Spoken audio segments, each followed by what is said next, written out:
Hello bachcho, let us start with the given question. The question says DNA fragments with sticky ends are not allowed to undergo self-ligation by option A unwindase, option B single strand binding proteins, option C gyrase and option D alkaline phosphatase. देखिए सबसे पहले इस question को solve करने के लिए आपको ये पता होना चाहिए कि स्टिकी एंड्स क्या होते हैं.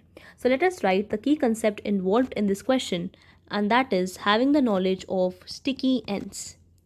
देखिए स्टिकी एंड्स हमारे ओवर हैंगिंग स्ट्रेचेस होते हैं डीएनए के. इसका मतलब ये प्रोड्यूस तब होते हैं जब एक रिस्ट्रिक्शन एंडोन्यूक्लियस डीएनए को कट करता है. तो एक डीएनए को कट करने पर बाय रिस्ट्रिक्शन एंडोन्यूक्लियस हमारे प्रोड्यूस होते हैं स्टिकी एंड्स, जो कि ओवर हैंगिंग स्ट्रेचेस होते हैं डीएनए के, क्योंकि यहाँ पे हम डीएनए फ्रैगमेंट्स की बात कर रहे हैं. So let us write these are over hanging stretches of DNA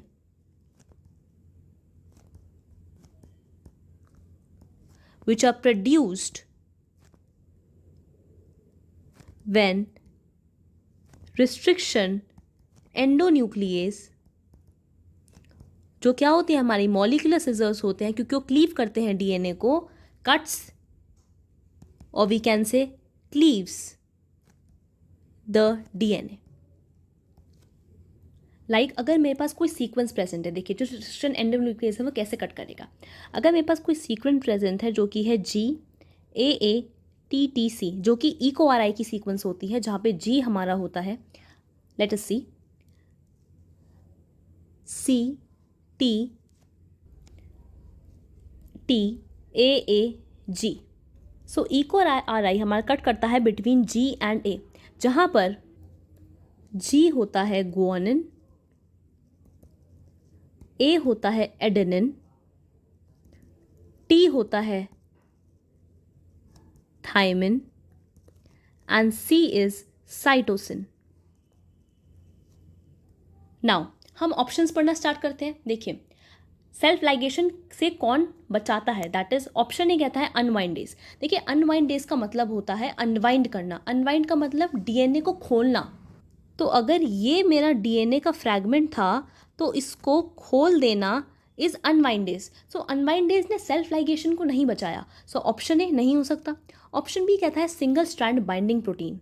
देखिए जो हमारी सिंगल स्ट्रैंड बाइंडिंग प्रोटीन होती है या एसएसबी प्रोटीन होती है, ये क्या करती है, ये डीस्टेबलाइजेशन लाती है और प्रिवेंट करती है कि स्ट्रैंड्स की अनीलिंग ना हो. तो ये सेल्फ लाइगेशन से नहीं बचाती. So we can say that it prevent the annealing of strands. So option A cannot be the answer. Similarly, option B cannot be the answer. Option C says gyrase. देखिए gyrase का काम होता है ATP provide करना. सो ATP provide करने का ligation से कोई काम नहीं है. सो एटीपी प्रोवाइड करने का काम है गायरेज. सो ऑप्शन सी ये भी नहीं हो सकता.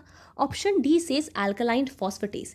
देखिए अल्कलाइन फॉस्फेटेज क्या करता है, ये डीएनए के फ्रैगमेंट्स के पास अगर स्टिकी एंड्स प्रेजेंट होते हैं तो उसको सेल्फ लाइगेट यानी खुद से जुड़ने नहीं देता.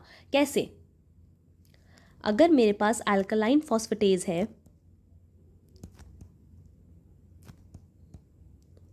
तो ये सेल्फ लाइगेशन से बचाता है, सेल्फ लाइगेशन को प्रिवेंट करता है. कैसे, फॉस्फेट ग्रुप को हटाकर. जो लाइगेशन के लिए इंपॉर्टेंट होता है वो होता है फॉस्फेट ग्रुप का प्रेजेंट होना. तो अल्कलाइन फॉस्फेटेज फॉस्फेट ग्रुप को हटा देता है ताकि ये जो डीएनए का फ्रैगमेंट है ये आपस में लाइगेट ना हो पाए और ये ऐसा का ऐसा ही रहे. तो स्टिकी एंड्स प्रिवेंट होने के बावजूद ये प्रिवेंट करता है सेल्फ लाइगेशन को. So option D which says alkaline phosphatase is the required answer to the given question. Hope you understood the question well. All the best.